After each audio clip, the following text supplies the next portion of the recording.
What's up and good afternoon netizens? Ako ang inyong lingkod, Police Corporal Sheena Marita po, and welcome sa ating programa dito sa Police Community Affairs and Development Group, Taga-Taguyod. Ito ang Police Vlogger in Action. Dito ay ating matutunghayan ang iba't ibang vlog ng ating mga vlogger na pulis patungkol sa mga aktibidad, advokasya at buhay ng ating mga police vlogger at ng ating mga kapwa-pulis. Noong nakaraang linggo, naganap ang sunod-sunod na paglulunsad ng cascading ng Revitalized Police sa Barangay o RPSB kasama ang mga programa ng Annual Operations, Plans and Budget Estimate o AOPBE, Unit Performance Evaluation Rating o UPER, at BIDA Validation sa mga Regional Police Office. Pinangunahan ito ni Police Major General Edgar Alan Ucubo, kasamang mga opisyal ng PNP at iba pang mga ahensya ng pamahalaan. Tinalakay sa pagtitipon ang pagpapalakas at pagpapatupad ng mga programa ng pulisya, kasama ang pagsasaalang-alang sa suhestyon ng mga kapulisan hinggil sa patakaran at karapatan. Binigyan din ni Major General Ucubo ang mahalagang papel ng pulisya sa komunidad, partikular ang RPSB, sa pagpapakita ng tunay na malasakit at pagbabago. Tunghayan po natin ang ating naging vlog patungkol sa Community Outreach Program na ginanap sa Pasay City at Parañaque City, katuwang ang ating mga mamamayan para sa bagong Pilipinas. Hi! Good afternoon everyone. So ayan, andito po tayo ngayon para sa isang community outreach program. Yes, community outreach program. Meron pong gagawin dito which is libreng gupit, feeding program, and livelihood training program. So ayan, tara guys, samahan niyo ako at titignan natin yung mga activity natin ngayon. Anong araw ngayon? Biyernes, pinaka-busy po. Nandito po, pinuntahan ko. May kasama pa siyang team. Oh, nandito po si Sir.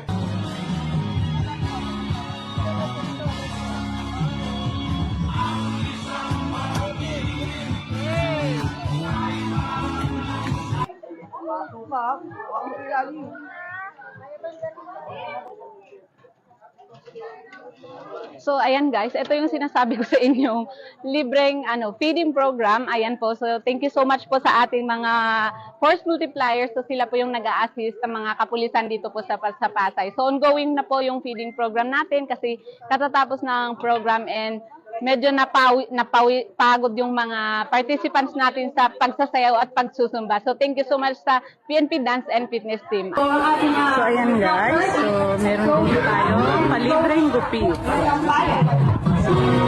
Bilang pulis. Ayan, so magandang hapon po sa ating lahat. So, kasama natin po ngayon si Ma'am. Pwede pong magpakilala po kayo, Ma'am. Sige. Bagong halal po ako na punong barangay ng 137 Zone 15.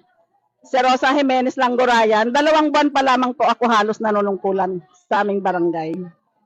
Ayun ma'am, pwede nyo pang ma-share po sa ating mga viewers kung ano yung activity natin dito. Nagkaroon po tayo ng activity, yung community engagement na may kasamang mga kapulisan. Andito po ang Pikadji na nagpasaya lalo sa sayaw. Kaso lang di marunong sumayaw sa kapitana. Hindi po ako sumayaw. Pero malaking tulong po yun sa aming mga kabarangay. Parang na-relax.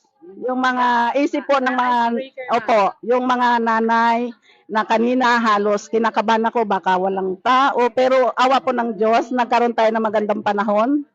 Nagkaroon ng kasayahan, nagkaroon po ng kaalaman. Ayan, yes ma'am. So, Opo. ano po masasabi niyo ma'am sa mga ganito pong kinakandak ng PNP dito po sa mga barangay nyo, sa mga community niyo po ma'am? Bilang una po itong nangyari sa barangay namin, malaking tulong na yung visible ang ating mga kapulisan sa barangay. Kaya ako po ay natutuwa sa ganitong event na ginanap po ngayong hapon na ito.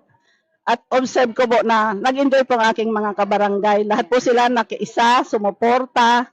At lalo na po sa aming hepe ng Block 5 na si Sir Alan Valdez at lahat po ng mga kaugnayan niya sa krami na natuloy po ito sa magandang panahon na ibinigay po ni Lord sa atin. Kaya ang hangad ko po sana maulit po ito ulit. Kasi malaking tulong po ito para mapalapit po. So, thank you so much po kay ma'am. So, ayan, nag-enjoy po yung mga community ng Barangay 137 Pasay City. Thank you so much po, ma'am. Salamat po, Thank you, ma'am. Hi guys! Ayan, so andito na kami sa area ng community outreach. Pasensya at sinisipon tayo. Ayan. Ayan.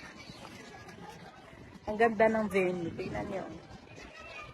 Ang sarap ng hangin. Ayan. So, medyo maaga kami. So, preparing pa lang ang ating mga Paranaque TNT. Ayan. So, ayan yung venue natin. Later ng activity natin. So, magpahangin muna tayo dito.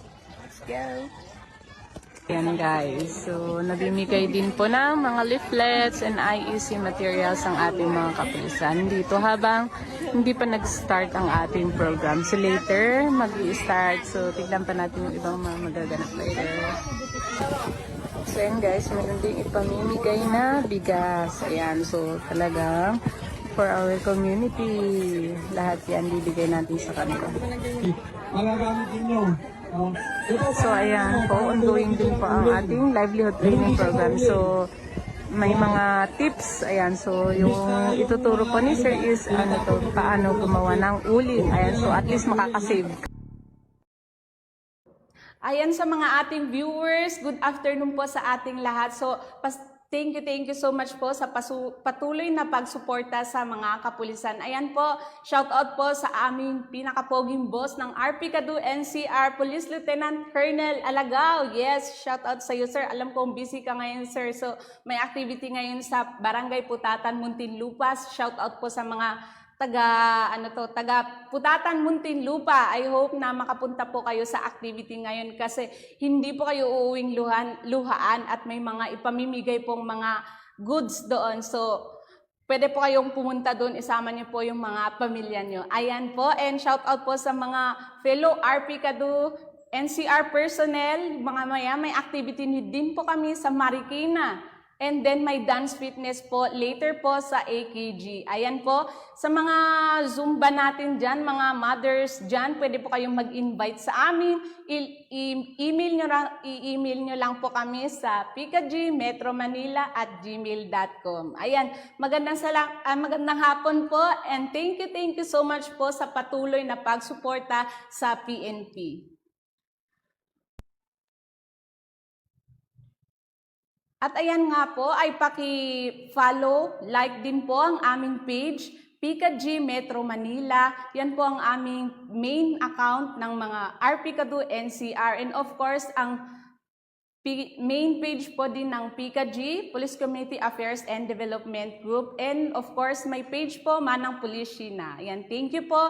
At syempre, patuloy din po natin suportahan ang PKG Tagapag-Ugnay Facebook. Paki-follow nyo po at i-like, and of course, sa YouTube po, mag-subscribe na rin po. Ayan. Sa mga netizens, of course, abangan nyo muli ang next vlog natin sa susunod na Miyerkules. Dito pa rin sa ating programang Police Vlogger in Action.